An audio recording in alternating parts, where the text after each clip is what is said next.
आज के लेक्चर में हम सीखेंगे कि डेफिनेट इंटीग्रल की मदद से किसी पोलर कर्व का एरिया क्वाड्रेचर कैसे फाइंड आउट किया जाता है। तो स्टार्ट करते हैं आज का लेक्चर। हम सीखना क्या चाहते हैं? क्वाड्रेचर फॉर पोलर कर्व्स सीखना चाहते हैं। इसके लिए सबसे पहले मैं एक रिज़ल्ट आपको याद करवा दूं कि अगर आपके पास एक सर्कल हो, इस सर्कल का रेडियस r हो, इस सर्कल के ऊपर आप एक सेक्टर लें थीटा सेंट्रल एंगल की, तो इस सेक्टर का जो एरिया है इस पोर्शन का वो होता है half r square into theta. इस रिजल्ट का इस्तेमाल करेंगे और देखेंगे कि डेफिनेट इंटीग्रल पोलर कर्व का एरिया फाइंड आउट करने में हमारी किस तरह से हेल्प किया करता है। फर्ज करें हमारे पास एक कर्व है r equal to f theta, जिसमें थीटा की वैल्यूज अल्फा से लेकर बीटा तक चेंज हो रही हैं। ये जो थीटा अल्फा से लेकर बीटा तक का हमारे पास इंटरवल बन रहा है, इस इंटरवल की हम बनाने लगे हैं पार्टीशन। अगर हम नंबर्स ले लें थीटा 1, थीटा 2, थीटा n, इस तरह से जैसे सामने लिखे हुए हैं कि थीटा नॉट को अल्फा ले लें, उससे एक बड़ा नंबर थीटा 1 ले लें, उससे एक बड़ा नंबर थीटा 2 ले लें, सो ऑन, और थीटा n जो है वो बीटा के इक्वल ले लें। तो ये जो हमने नंबर्स चूज किए हैं theta naught, theta 1, theta 2 and so on theta n, इसको हम कहते हैं ये इस क्लोज इंटरवल की एक पार्टीशन बन गई है। ये जो हमने क्लोज इंटरवल की पार्टीशन बना ली है, ये पार्टीशन इस इंटरवल अल्फा बीटा को सब इंटरवल्स में डिवाइड कर रही है। सबसे पहला जो सब इंटरवल बन रहा है वो है थीटा नॉट से लेकर थीटा 1 तक का। जो दूसरा सब इंटरवल बन रहा है वो थीटा 1 से लेकर थीटा 2 तक का है। जनरली अगर हम ith इंटरवल की बात करें तो जो हमारे पास ith सब इंटरवल बन रहा है वो थीटा i-1 से थीटा i तक का है। अगर इस ith इंटरवल में से हम एक पॉइंट चूज कर लें, कोई सा भी पॉइंट चूज कर लें, उसका नाम रख लें थीटा i स्टार। ith सब इंटरवल में से एक पॉइंट चूज किया है थीटा i स्टार, हमने इसका नाम रखा है। ये इस इंटरवल का लेफ्ट हैंड पॉइंट भी हो सकता है, ये इस इंटरवल का राइट हैंड पॉइंट भी हो सकता है, ये इस इंटरवल के दरमियान में से भी कोई सा पॉइंट हो सकता है। और हमने इस पॉइंट के ऊपर थीटा आई स्टार के ऊपर हमने फंक्शन से r की वैल्यू कैलकुलेट की है, उस वैल्यू को से हमने आर आई स्टार कह लिया है। हम एरिया कैलकुलेट करना चाह रहे हैं with the help of definite integral. हमारे पास अगर फर्ज करें ये कर्व है polar r equal to f theta वाली, थीटा अल्फा यहाँ से ये कर्व स्टार्ट हो रही है और थीटा बीटा की वैल्यू तक ये कर्व हमारी जा रही है। हमने क्या किया है, थीटा अल्फा से थीटा बीटा के दरमियान हमने पार्टीशन बनाई है। ये एक सब इंटरवल थीटा i-1 और थीटा i है।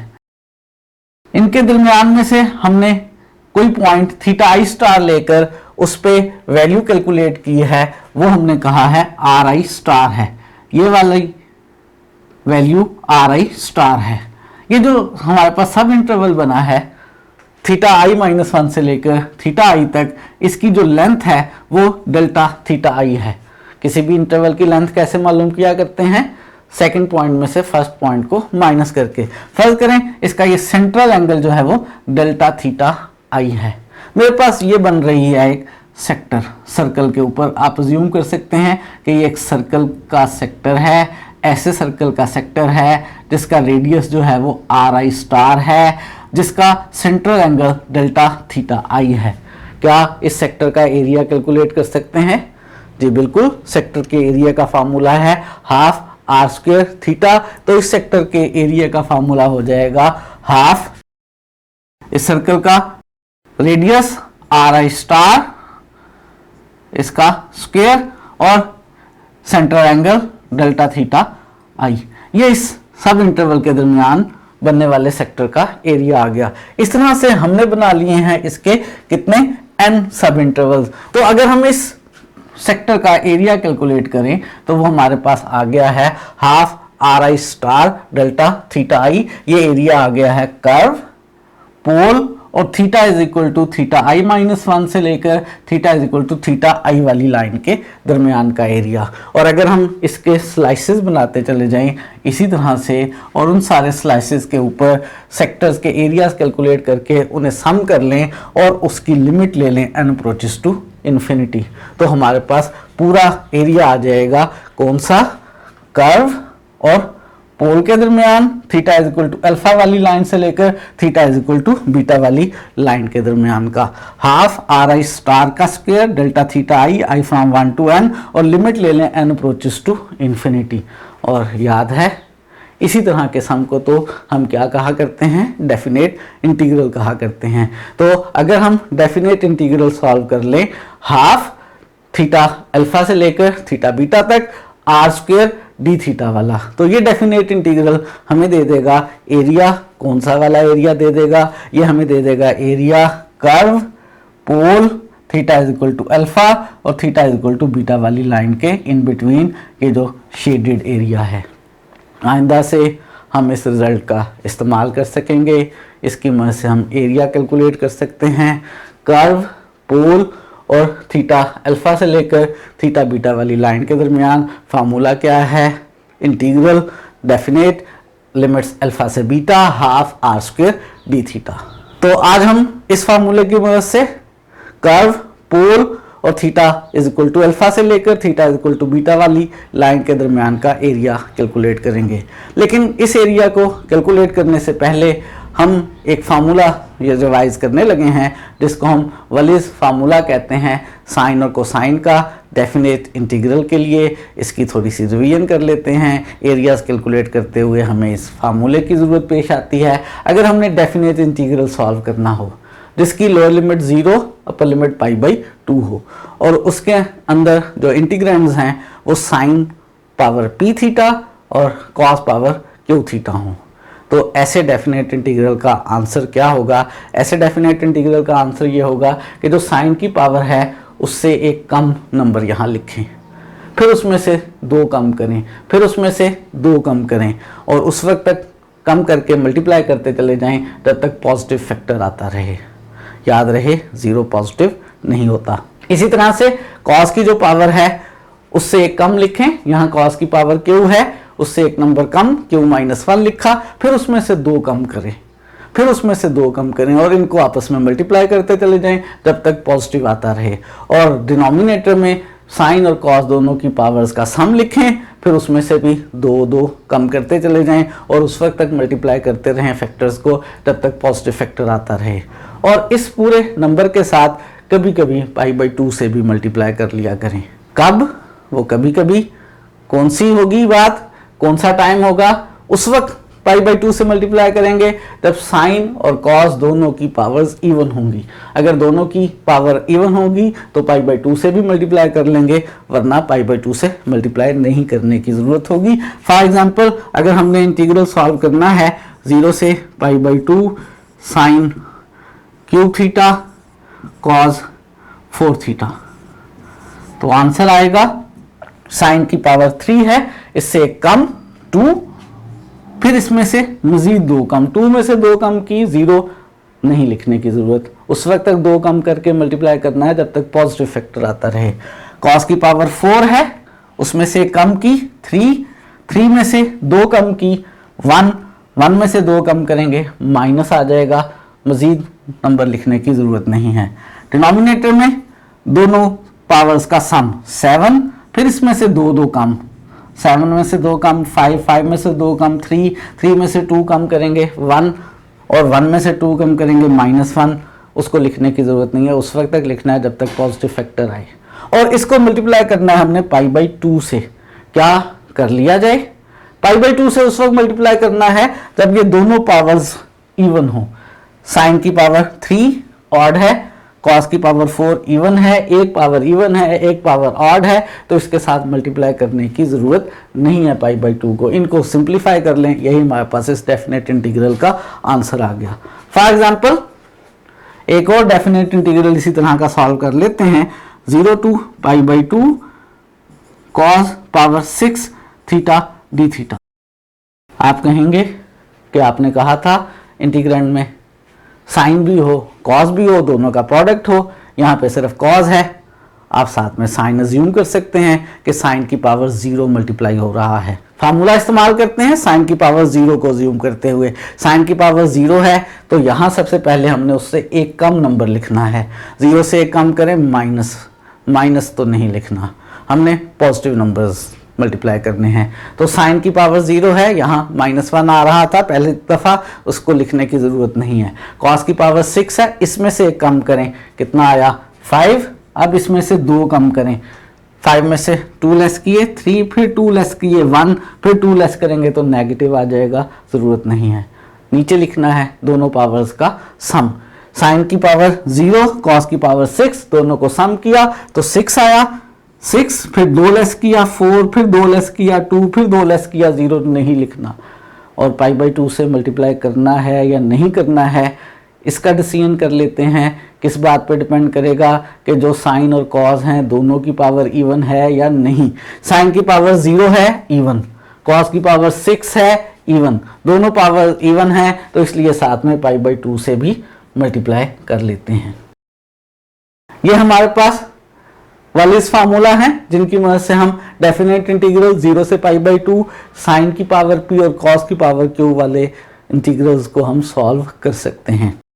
इसकी हम हेल्प लेते रहेंगे, डायरेक्ट इनसे रिलेटेड MCQ भी आ सकता है।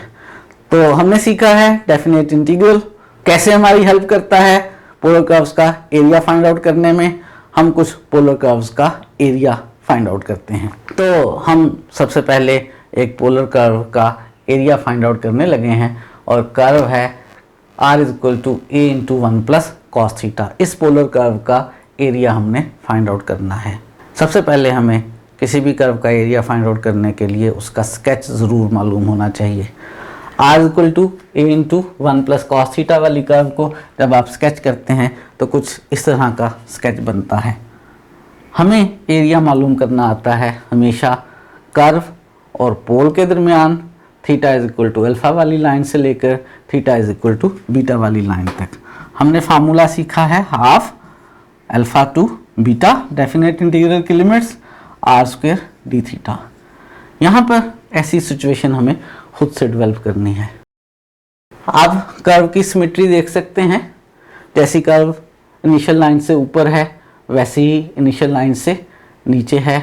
अगर मैं सिर्फ अपर वाला एरिया कैलकुलेट करके उसे डबल कर लूँ तो टोटल एरिया आ जाएगा। अपर वाला एरिया मालूम करने के लिए भी कर्व और पोल के दरमियान का एरिया मुझे चाहिए थीटा = अल्फ़ा वाली लाइन और थीटा = बीटा वाली लाइन। ये वाली जो लाइन है यहाँ से अगर हम इसको स्टार्ट कर रहे हैं, इसका थीटा तो हमें पता है 0 है। ये जब कर्व पोल में पहुँची है तो यहाँ पर कोई एक ऐसी लाइन है जिसके थीटा की हमें ज़रूरत है, वो थीटा हम कैलकुलेट कर सकते हैं।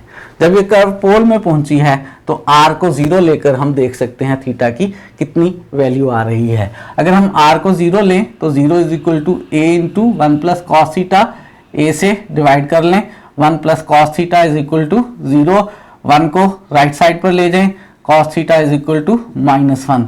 कौन से एंगल का cos -1 होता है? जी बिल्कुल सही याद कर आ रहा है आपको, थीटा = पाई का। तो ये जब कर्व पोल में पहुंची है तो यहाँ पे ये लाइन है जिसका थीटा किसके इक्वल है, पाई के। तो जो थीटा = अल्फ़ा से लेकर थीटा = बीटा वाली लाइंस हमने लेनी थी, वो थीटा = अल्फ़ा वाली लाइन हमारी थीटा = 0 है और थीटा = बीटा वाली लाइन थीटा = पाई है। और ये दो लाइंस, ये कर्व और ये पोल के दरमियान का ये एरिया कैलकुलेट करने लगे हैं। इस एरिया को डबल करेंगे तो हमारे पास पूरी की पूरी कार्डाइड का एरिया आ जाएगा। एरिया का फार्मूला यूज करते हैं, हमारे पास आंसर आ रहा है इस वक्त क्या, 1/2 r² dθ, थीटा 0 से पाई। और ये 2 किस चीज़ को रिप्रेजेंट कर रहा है, ये 2 इस बात को रिप्रेजेंट कर रहा है कि हमने इस एरिया को कैलकुलेट करके नीचे वाला एरिया भी कैलकुलेट करने के लिए डबल कर लिया है। यहाँ पर r² की वैल्यू सब्स्टिट्यूट कर लेते हैं। r हमारे पास a² × 1 + cos थीटा का स्क्वायर हो जाएगा और 1 + cos थीटा का स्क्वायर एक्सपैंड करेंगे तो a + b के फार्मूले से 1 + cos² थीटा + 2 cos थीटा आ गया। ए स्क्वायर को आप बाहर लिख सकते हैं, 1 की इंटीग्रेशन आपको आती है, कॉस थीटा की इंटीग्रेशन आपको आती है, कॉस स्क्वायर की इंटीग्रेशन नहीं आती है। कॉस स्क्वायर की इंटीग्रेशन दो तरह से हम कर सकेंगे यहाँ पर, या तो वेलिस फार्मूला यूज कर लें या कॉस का स्क्वायर खत्म कर लें। यहाँ पर हम कॉस का स्क्वायर खत्म कर रहे हैं। ए स्क्वायर को बाहर लिख लिया, ये 1 एज इट इज, कॉस का स्क्वायर खत्म कर लिया हाफ एंगल आइडेंटिटीज की मदद से। इसको हमने 1 प्लस कॉस 2 थीटा ओवर 2 लिख लिया, ये 2 cos theta as it is. बस हमने इस इंटीग्रल को सॉल्व करना है तो हमारे पास एरिया आ जाएगा। कैसे सॉल्व किया जाए, ये वाला 1 और ये 1/2 ऐड हो जाएंगे और हमारे पास 3/2 बन जाएगा। बाहर वाला A square as it is, ये 2 cos 2 थीटा के नीचे लिख लेंगे 1/2 cos 2 थीटा और ये वाला 2 cos थीटा। अब इसकी आसानी के साथ हम इंटीग्रेशन कर सकते हैं। ए स्क्वायर तो बाहर एज इट इज, इस 1 का इंटीग्रल थीटा आ गया, ये 1/2 as it is, cos 2 theta का इंटीग्रल कितना sin 2 थीटा ओवर 2 और cos थीटा का इंटीग्रल sin थीटा। इसमें लिमिट्स पुट कर लेते हैं। लिमिट्स पुट करेंगे, बाहर वाला A square as it is, upper limit put करेंगे, थीटा की जगह पाई आ गया, यहाँ थीटा की जगह पाई लिखेंगे तो sin 2 पाई 0 हो जाएगा, यहाँ थीटा की जगह पाई लिखेंगे तो sin पाई 0 हो जाएगा। माइनस सब जगह जब थीटा की जगह 0 पुट करेंगे तो ये तीनों टर्म 0 हो जाएंगी और 3π/2 को ए स्क्वायर से मल्टीप्लाई कर लें तो हमारे पास आंसर आ गया 3π/2 ए स्क्वायर। ये हमने एरिया मालूम कर लिया है कॉर्डाइड का। कौन सी कॉर्डाइड का? r = a × 1 + cos थीटा का। इस एरिया के फार्मूले को आप याद भी रख सकते हैं। और अगर फर्ज करें पेपर में आ जाए कि आपने एरिया फाइंड आउट करना है 1 + cos थीटा वाली कॉर्डाइड का, तो आप सिंपली इसमें a की जगह 1 पुट कर लें। अगर पेपर में आ जाए कि आपने एरिया फाइंड आउट करना है 2 + 2 cos थीटा का, तो 2 कॉमन ले लें, ये a × 1 + cos थीटा की शेप बन रही है, a की जगह आप इसमें 2 पुट कर लें। ना सिर्फ ये बल्कि अगर कॉर्डाइड हो जाए r = a × 1 - cos थीटा, आपको याद आ रहा होगा शेप एग्जैक्टली ऐसी ही होती है, तो उसके एरिया का फार्मूला भी यही होगा। अगर कॉर्डाइड कौन सी हो जाए a × 1 - cos थीटा, और हो सकता है आपके जहन में क्वेश्चन पैदा हो रहा हो कि अगर कॉर्डाइड हमारे पास r = a × 1 + sin थीटा हो या r = a × 1 - sin थीटा हो तो क्या तब भी ये फार्मूला काम करेगा? जी बिल्कुल, उस सूरत में भी ये फार्मूला काम करेगा। कॉर्डाइड 4 में से कोई सी भी हो, कॉर्डाइड के एरिया का फार्मूला क्या है? 3π/2 ए स्क्वायर। याद भी रख सकते हैं और अगर भूल जाए तो कैलकुलेशंस करके कैलकुलेट भी कर सकते हैं। हमने पोलर कर्व का एरिया फाइंड आउट करना सीखा है, एक एग्जांपल की है, चंद एग्जांपल्स और करते हैं। इस वक्त हम कैलकुलेट करने लगे हैं area 1 loop of r = a sin 2 theta. इस कर्व के एक लूप का एरिया फाइंड आउट करना है। आपको याद होगा ये कर्व जो है हमारे पास 4 लीव्ड रोज है। हमने याद किया था कि जब भी a cos n थीटा या a sin n थीटा हो और थीटा के साथ वाला नंबर इवन हो तो जो नंबर होगा उसके डबल नंबर ऑफ लीव्स बनेंगे। 2 थीटा है तो 4 लीव्ड रोज बन रहा है और हमने एरिया मालूम करना है 1 लूप का, 1 लीव का एरिया मालूम करना है। जब भी इस तरह की कर्व हो और एक लूप का एरिया आपने मालूम करना हो, एक लूप ख़त्म होगा जब कर्व पोल में से स्टार्ट होगी और दोबारा पोल पे पहुंच जाएगी। r को 0 लेकर थीटा की जो वैल्यूज़ आएंगी वही हमारे लिए डेफिनेट इंटीग्रल की लिमिट्स होंगी। हम इसमें r को 0 सब्स्टिट्यूट कर लेते हैं तो a sin 2 थीटा = 0, ये a उधर जाकर डिवाइड हो जाएगा, sin 2 थीटा = 0 और कौन से एंगल का sin 0 होता है? इन्फिनिट एंगल्स होते हैं।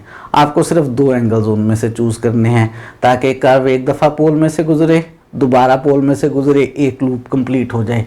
और वो 2 एंगल्स हमने ले लिए 0 और पाई, और हमें थीटा चाहिए। उसके लिए इसको 2 से डिवाइड कर लेते हैं तो थीटा की वैल्यू 0 से π/2। हमारे पास जो डेफिनेट इंटीग्रल है उसकी लोअर लिमिट 0, अपर लिमिट π/2 आ गई एक लूप के एरिया के लिए। कर्व की ज़रा शेप भी देख लेते हैं। हमें मालूम है 4 लीव्ड का रोज है, इसका एक लीव बन रहा है थीटा 0 वाली लाइन से स्टार्ट होकर थीटा π/2 वाली लाइन पर। जब थीटा 0 लेते हैं ये कर्व पोल पे है, उसके बाद थीटा π/2 लेते हैं तो दोबारा पोल पे आ जाती है। ये एक लीव बन रहा है, हमें इस एक लीव का एरिया कैलकुलेट करना है, कर्व और पोल के दरमियान का एरिया, थीटा 0 वाली लाइन से लेकर थीटा π/2 वाली लाइन तक। फार्मूला हमें याद है हाफ r² d थीटा, तो इस फार्मूले का यूज कर लेते हैं। एरिया बन जाएगा हाफ r² d थीटा और थीटा की लोअर लिमिट 0, अपर लिमिट π/2। यहाँ पर r की वैल्यू सब्स्टिट्यूट कर लेते हैं। r की जगह जब हम a sin 2 थीटा लिखेंगे और उसका स्क्वायर लेंगे तो हमारे पास आ जाएगा a² sin square 2 theta. a² definite integral से बाहर आ जाएगा। साइन स्क्वायर की इंटीग्रेशन हमने करनी है। साइन स्क्वायर की इंटीग्रेशन करने के डिफरेंट मेथड हो सकते हैं। यहाँ पर एक मेथड ये हो सकता है कि साइन का स्क्वायर ख़त्म कर साइन के स्क्वायर की इंटीग्रेशन करनी है। एक मेथड ये हो सकता है कि हम साइन स्क्वायर को हाफ एंगल फार्मूले से स्क्वायर ख़त्म कर लें। दूसरा मेथड ये हो सकता है कि चूंकि साइन 2 थीटा है तो हम इसे 2 sin थीटा cos थीटा लिख लें। यहाँ पर मैंने साइन 2 थीटा को 2 sin थीटा cos थीटा लिख लिया है। बाकी a²/2 बाहर आ गया, लिमिट्स वही हैं, इंटीग्रेशन करनी है हमने इसकी। 2 का स्क्वायर कितना बन जाएगा, 2 का स्क्वायर हमारे पास 4 बन जाएगा, तो बाहर आ जाएगा 4a²/2 और साइन स्क्वायर थीटा और cos square theta d theta. बाहर ये 2 तो कैंसिल हो जाएगा और 2 2 4 बन जाएगा। Sine square theta cos square theta limits 0 से π/2। हम इसको सॉल्व कर सकते हैं with the help of Wallis formula. बाहर हमारे पास आ गया 2a² और वलीज फार्मूला का यूज़ कैसे करेंगे हमने सीखा था। साइन की पावर 2 है, एक कम की 1 लिखी, 1 से अब 2 कम करेंगे जो माइनस की हो जाएगी, नहीं लिखनी। cos की पावर 2 है, एक कम की 1 वो लिख ली, 1 में से अब 2 कम करनी है, माइनस हो जाएगी, नहीं लिखने की ज़रूरत। दोनों पावर्स को ऐड किया, 4 में से 2 कम किया 2, फिर 2 कम करेंगे 0 हो जाएगा, लिखने की ज़रूरत नहीं है। साइन और कॉस दोनों की पावर्स इवन हैं तो π/2 से भी मल्टीप्लाई कर लेंगे। यहाँ पे 2 हमारे पास कैंसिल हो जाएगा और 2 के कैंसिल होने के बाद हमारे पास कितना आंसर आ गया, हमारे पास आ गया आंसर πa²/8। ये हमने इसके एक लूप का एरिया कैलकुलेट कर लिया है। अगर क्वेश्चन में टोटल एरिया आ जाए, इसके कितने लीव्स बन रहे हैं, 4 लीव्स बन रहे हैं और आपको टोटल एरिया कैलकुलेट करना हो तो चूंकि 4 लीव्स हैं, एक लीव का एरिया πa²/8 आया है, इसको 4 से मल्टीप्लाई कर लें। πa²/8 को जब 4 से मल्टीप्लाई करेंगे तो आंसर आ गया πa²/2। आप पेपर में MCQ आ जाए तो पूरी कैलकुलेशन भी कर सकते हैं या ज़ुबानी भी याद रख सकते हैं। ज़ुबानी याद रखना बहुत आसान है। जब भी आपके पास a sin 2 थीटा आ जाए, a sin 4 थीटा आ जाए या कोई सी भी कर्व आ जाए, a sin इवन नंबर के साथ थीटा या इवन नंबर के साथ साइन की बजाय कॉस इवन नंबर और थीटा हो, तो एरिया जो है ऐसी सूरत में दोनों कर्व्स का हमेशा सर्कल के एरिया का हाफ आया करेगा, πa²/2। ये आप याद रख सकते हैं। अगर हमारे पास 2n लीव्ड रोज बन रहा हो, चाहे साइन के साथ बन रहा हो चाहे कॉस के साथ बन रहा हो, टोटल एरिया जो बनेगा कर्व का वो πa²/2 होगा। अगर आपको ये याद है कि टोटल एरिया πa²/2 है और आपको ये याद है कि इस कर्व में 4 लीव्स हैं, तो एक लीव का कितना बनेगा, πa²/2 को 4 से डिवाइड कर लें तो πa²/8 होगा। ये आप याद भी रख सकते हैं, इसको डायरेक्ट भी कर सकते हैं या मैंने आपको पूरा प्रोसेस भी रिवाइज करवा दिया है। एक और हम क्वेश्चन कर रहे हैं और हमने एरिया फाइंड आउट करना है 1 loop of r = a cos 2 theta. आप डायरेक्ट भी कर सकते हैं इस दफ़ा। ये भी 4 लीव रोज है। टोटल लीव का जो एरिया बनेगा, टोटल कर्व का जो एरिया बनेगा वो πa²/2 बनेगा। ये एक लीव का चाहिए और टोटल 4 लीव्स बन रहे हैं, इसको 4 से डिवाइड कर लें तो बगैर कैलकुलेशंस के आप बता सकते हैं कि फाइनल आंसर πa²/8 आएगा। और अगर आपको ये रिज़ल्ट भूल गया है तो फिर आप पूरी कैलकुलेशंस कर लें। पूरी कैलकुलेशंस करने के लिए फिर वही बात है, 4 लीव बन रहे हैं, एक लीव कैसे कंप्लीट होगा, जब कर्व पोल में से पास करेगी एक दफ़ा और दोबारा तो एक लीव कंप्लीट हो जाएगा। उसके लिए r को हम 0 सब्स्टिट्यूट कर लेते हैं। जब हम r को 0 सब्स्टिट्यूट करेंगे तो हमारे पास a cos 2 थीटा 0 के इक्वल आ गया। a से डिवाइड कर लें, cos 2 थीटा 0 के इक्वल आ गया। कौन से एंगल का cos 0 होता है? जो cos है हमारे पास वो 0 होता है π/2 का। 2 लेने हैं मुझे, π/2 के बाद 3π/2 आएगा, या π/2 से पहले वाला ले लें -π/2। तो मेरे पास 2 एंगल्स आ रहे हैं 2 थीटा के लिए, -π/2 और π/2, और मुझे ज़रूरत है थीटा की। मैंने इसको 2 से डिवाइड कर लिया तो -π/4 से π/4। ज़रा लीव की शेप देख लेते हैं, कर्व की शेप देख लेते हैं। हमारे पास ये बन रहा है इस कर्व का एक लीव। ये थीटा इज इक्वल टू -π/4 वाली लाइन है, ये थीटा इज इक्वल टू π/4 वाली लाइन है। थीटा -π/4 पे r 0 हो गया था, उसके बाद थीटा -π/4 पे r 0 हो गया है। ये एक लीव कंप्लीट हो गया है। मुझे इस एक लीव का एरिया कैलकुलेट करना है। उसके लिए थीटा अल्फा से लेकर थीटा बीटा तक हाफ r² d थीटा का फार्मूला लगा के कैलकुलेट कर सकते हैं, और थोड़ा सा आसान कर सकते हैं। इस एक लीव में भी मज़ीद आसानी की जा सकती है। वो क्या, कर्व की शेप देख के आप अंदाज़ा लगा सकते हैं कि अगर सिर्फ ऊपर वाले पोर्शन का इतने कर्व का एरिया मालूम कर लिया जाए और उसको डबल कर लिया जाए तो हमारा काम हो जाएगा। उसके लिए आप लिमिट्स थीटा 0 से π/4 भी ले सकते हैं। तो मैं यहाँ पर थीटा 0 से π/4 लिमिट्स लेकर अपर वाले पोर्शन का एरिया निकाल के उसे डबल कर रहा हूँ। तो मेरे पास एरिया बनेगा हाफ r² d थीटा और 2 टाइम्स यानी डबल, और लिमिट्स क्या, 0 से π/4। यहाँ पे r की वैल्यू पुट कर लेते हैं, 2 कैंसिल हो जाएगा, r का स्क्वायर लेंगे तो हमारे पास आ जाएगा a² cos² 2 थीटा। a² को बाहर लिख लेंगे, cos² 2 थीटा।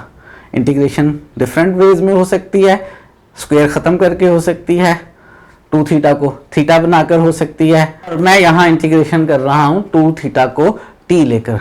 2 थीटा को अज्यूम कर लेते हैं कि वो किसके इक्वल है, 2 थीटा को अज्यूम कर लेते हैं कि वो t के इक्वल है। अगर 2 थीटा t के इक्वल है तो डिफरेंशियल लेने पर हमारे पास 2d theta equals to dt आ जाएगा, और 2 से डिवाइड कर लें, हमारे पास d थीटा जो है वो dt/2 आ जाएगा। अब अगर हमने सब्स्टिट्यूशन की है तो लिमिट्स भी चेंज हो जाएंगी। थीटा की लोअर लिमिट 0 है, t की लोअर लिमिट क्या आएगी, वो 2 theta is equal to t वाली सब्स्टिट्यूशन में सब्स्टिट्यूट करते हैं। थीटा की जगह 0 सब्स्टिट्यूट करें तो 2 into 0 is equal to t, और t की लोअर लिमिट हमारे पास 0 आ गई। t की अपर लिमिट क्या होगी, थीटा की अपर लिमिट π/4 है। यही जो हमारे पास सब्स्टिट्यूशन है 2 theta is equal to t, इसमें हम थीटा की जगह सब्स्टिट्यूट करने लगे हैं π/4। तो थीटा की जगह π/4 लिखने से 2 into π/4 is equal to t, 2 cancel हो जाएगा, t इज इक्वल टू π/2। हमारे पास नई लिमिट्स आ गई हैं, t की lower limit 0, upper limit π/2, a² को इंटीग्रल से बाहर लिख सकेंगे। 2 थीटा की जगह हम t लिख लेंगे और d थीटा की जगह dt/2 लिख लेंगे, तो एरिया बन जाएगा a² cos² t, d theta की जगह dt/2, lower limit 0, upper limit π/2। ये 2 बाहर आ जाएगा, और इसकी इंटीग्रेशन के लिए हम अब वलिस फार्मूले का इस्तेमाल कर सकते हैं। साइन मौजूद नहीं है, साइन की पावर 0, उसमें से एक कम करेंगे -1 आएगा, यहाँ लिखने की ज़रूरत नहीं है। कॉस की पावर 2, 2 में से एक कम की 1 लिख ली, 1 में से मज़ीद 2 कम करेंगे, माइनस की आएगी, नहीं लिखने की ज़रूरत। नीचे दोनों पावर्स का सम, साइन की 0, कॉस की 2, दोनों का सम 2, उसके बाद 2 में से 2 कम करेंगे, 0, जिसे लिखने की ज़रूरत नहीं है। अच्छा, साइन की पावर 0, कॉस की 2, दोनों इवन है तो साथ में π/2 से मल्टीप्लाई भी कर लेंगे, और इसको सिंप्लीफाई किया, मल्टीप्लाई किया तो आंसर आ गया πa²/8। और मैंने पहले भी आपको बता दिया था कि हमें याद है कि हमारे पास जब भी 2n लीव्स बन रहे हों तो total area pi A square by 2 है, और अगर उसमें 4 लीव्स बन रही हैं तो 4 से डिवाइड कर लें, पाई ए स्क्वायर बाय 8 आ गया आंसर। तो हमने एरिया कैलकुलेट किया है इस वक्त n लीव्ड रोज का।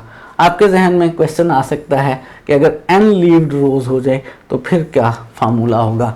अगर आपके पास n लीव्ड रोज हो, साइन उसके साथ कोई ऑड नंबर और थीटा, और कॉज थीटा के साथ कोई ऑड नंबर, थीटा यहाँ a हो, तो ऐसी सूरत में जो हमारे पास एरिया बनेगा, चाहे वो साइन वाली कर्व हो और चाहे वो कॉज वाली हो, वो total area pi A square by 4 होगा। इस बात को आप याद रख सकते हैं और इसकी मदद से किसी भी n लीव्ड रोज का टोटल एरिया या उसके किसी एक लीव का एरिया कैलकुलेट कर सकते हैं। आज के लेक्चर में लास्ट बात, क्या हम डेफिनेट इंटीग्रल का इस्तेमाल कर सकते हैं दो पोलर कर्व्स के दरमियान का एरिया कैलकुलेट करने के लिए, जैसे हमने कार्टेशियन कर्व्स में किया था?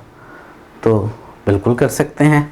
अगर आपके पास फ़र्ज़ करें एक कर्व है r equal to f theta, एक दूसरी कर्व है r equal to g theta, हम एरिया कैलकुलेट करना चाहते हैं दोनों कर्व्स के दरमियान वाले पार्ट का, इस पार्ट का एरिया कैलकुलेट करना चाहते हैं।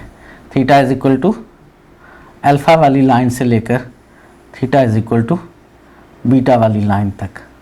फ़र्ज़ करें ये जो r ऑफ जी थीटा है, ये r बड़ा है r is equal to f theta के मुकाबले में, तो हम एरिया ये दरमियान वाला कैलकुलेट करने के लिए इस कर्व और पोल के दरमियान बड़े एरिया में से छोटे एरिया को माइनस कर देंगे। हाफ फार्मूले के मुताबिक आएगा, थीटा अल्फ़ा से लेकर बीटा तक। बड़ा हमारे पास g है, तो g वाले r का स्क्वायर माइनस f वाले r का स्क्वायर और माइनस और डी थीटा। इस डेफिनेट इंटीग्रल को आप हल करेंगे तो आपको एरिया बिटवीन कर्व्स मिल जाएगा। तो एरिया बिटवीन कर्व्स की भी एक एग्जांपल कर लेते हैं, और एग्जांपल ये है, एरिया कैलकुलेट करना है आपने inside this cardioid and outside circle. Circle r is equal to 6, ऐसा सर्कल जिसका सेंटर ओरिजिन और रेडियस 6 है, और r is equal to 4 plus 4 cos theta cardioid है, 4 को कॉमन ले लें, r equal to 4 into 1 plus cos theta. ज़रा स्केच बना लेते हैं ताकि हमें एरिया कैलकुलेट करने में थोड़ी सी आसानी हो जाए। हमारे सामने जो कर्व्स हैं ये उन कर्व्स का स्केच है। r इज इक्वल टू 6, ये रेड वाला हमारे पास सर्कल है, r is equal to 4 plus 4 cos theta, ये वाली हमारे पास कॉर्डॉइड है। कॉर्डॉइड बड़ी है, सर्कल छोटा है, हमें कॉर्डॉइड के इनसाइड और सर्कल से बाहर ये वाला सारा एरिया कैलकुलेट करना है। सर्कल से बाहर, कॉर्डॉइड से इनसाइड का ये टोटल एरिया कैलकुलेट करना है। कर्व की शेप देखकर आप अंदाजा कर सकते हैं कि अगर हम इस अपर पोर्शन का एरिया कैलकुलेट कर लें और उसको डबल कर लें तो दोनों के दरमियान का टोटल एरिया कैलकुलेट हो जाएगा। कहाँ से लेकर कहाँ तक एरिया कैलकुलेट करना है? अगर मैंने डिसाइड कर लिया है कि मैंने अपर पोर्शन का करना है तो ये थीटा इज इक्वल टू 0 वाली लाइन है। ये वाली लाइन कौन सी है ये हमें कैलकुलेट करना होगी। इस पॉइंट के ऊपर दोनों कर्व्स के r सेम हो गए हैं। दोनों कर्व्स के r कहाँ पर सेव हुए हैं, कहाँ पर सेम हुए हैं, वो थीटा कैलकुलेट कर लेते हैं। एक का r है 6, दूसरे का r है 4 प्लस 4 कॉस थीटा। दोनों r's को इक्वल लिख लिया, यहाँ से थीटा कैलकुलेट कर लेते हैं। 4 लेफ्ट पर ले जाएं, माइनस का हो गया, इस 4 से डिवाइड कर दें, ऊपर 6 माइनस 4 2 हो जाएगा। 2/4 is equal to cos theta आ गया। 2/4 बेसिकली 1/2 बन गया। कॉस थीटा हमारे पास 1/2 आ गया। कौन से एंगल का कॉस 1/2 होता है? जी बिल्कुल सही, 60 डिग्री का, माइनस 60 डिग्री का भी। यहाँ से थीटा की वैल्यू 60 डिग्री और माइनस 60 डिग्री यानी माइनस π/3 और π/3 आ गई। ये लोअर पोर्शन में जहाँ पे दोनों कर्व्स इंटरसेक्ट कर रही हैं इसका थीटा माइनस π/3 और यहाँ पर थीटा π/3 है। नीचे वाले पोर्शन को हम एरिया कैलकुलेट करते हुए इस्तेमाल नहीं कर रहे, सिर्फ ऊपर वाले पोर्शन का एरिया कैलकुलेट करके हम उसको डबल करने लगे हैं। और इसके लिए हमें कर्व की शेप का पता होना बहुत ज़रूरी है। अगर हमें कर्व्स की शेप का अंदाज़ा नहीं है तो हम इस बात का फ़ायदा नहीं उठा सकेंगे कि हम अपर पोर्शन का एरिया कैलकुलेट करके उसे डबल कर लें, फिर हमें -π/3 से लेके π/3 तक ही इंटीग्रेशन करना पड़ेगी और उसके लिए हमारी इंटीग्रेशन थोड़ी सी मुश्किल हो जाएगी। तो फिलहाल हम फ़ायदा उठा रहे हैं, अपर पोर्शन का एरिया कैलकुलेट करके उसे डबल कर रहे हैं। डबल कर लिया, हाफ अपर पोर्शन का एरिया, लिमिट 0 से π/3। और बड़ी कर्व कौन सी है? बड़ी कर्व ये कॉर्डाइड है। कॉर्डाइड का r उसका स्क्वायर माइनस छोटी कर्व सर्कल है, सर्कल वाले r का स्क्वायर और d थीटा। कॉर्डाइड का जो r है वो 4 + 4 cos थीटा है, तो यहाँ पे उसकी जगह 4 + 4 cos थीटा आ गया। और सर्कल वाला जो r है वो हमारे पास 6 है, यहाँ 6 का स्क्वायर आ गया। बाहर वाला 2 और 1/2 कैंसिल हो गए। इसको इंटीग्रेट करना है। इंटीग्रेट करने के लिए पहले इसका स्क्वायर एक्सपैंड कर लेते हैं। हमारे पास 4 का स्क्वायर 16, 4 cos थीटा का स्क्वायर 16 cos स्क्वायर थीटा, और जो 2ab है वो 32 cos थीटा आ गया। और ये वाला 6 का स्क्वायर माइनस का 36 हो गया। 16 - 36 कितना बन जाएगा? माइनस का 20 बन जाएगा। cos स्क्वायर की इंटीग्रेशन करने के लिए हमने हाफ एंगल आइडेंटिटी का इस्तेमाल करके 1 + cos 2 θ/2 लिख लिया। और ये वाला 32 cos theta as it is. यहाँ पर ये 2 कैंसिल हो जाएगा, 8 आ जाएगा। 8 1 से मल्टीप्लाई होगा, प्लस का 8 और माइनस का 20, प्लस का 8 और माइनस का 20, 8 मल्टीप्लाई हो जाएगा, 8 cos 2 θ आ गया, d थीटा इसकी इंटीग्रेशन, और इसकी इंटीग्रेशन हमने कर ली। 32 एज इट इज, cos का इंटीग्रल sin थीटा, लिमिट 0 से π/3। यहाँ पर -20 + 8 कितना बन जाएगा? माइनस का 12 बन जाएगा, और 1 का इंटीग्रल हमारे पास थीटा आ जाएगा। इसमें 8 एज इट इज, cos 2 θ का इंटीग्रल हमारे पास sin 2 θ/2 आ गया, और साथ में लिमिट्स। इसकी लिमिट्स पुट कर लेते हैं। 32 बाहर as it is, sin π/3 minus sin 0। यहाँ पर लिमिट्स पुट करते हैं तो π/3 - 0 आ जाएगा, माइनस का 12 बाहर एज इट इज। यहाँ पर लिमिट्स पुट करते हैं, ये अपर लिमिट π/3 है।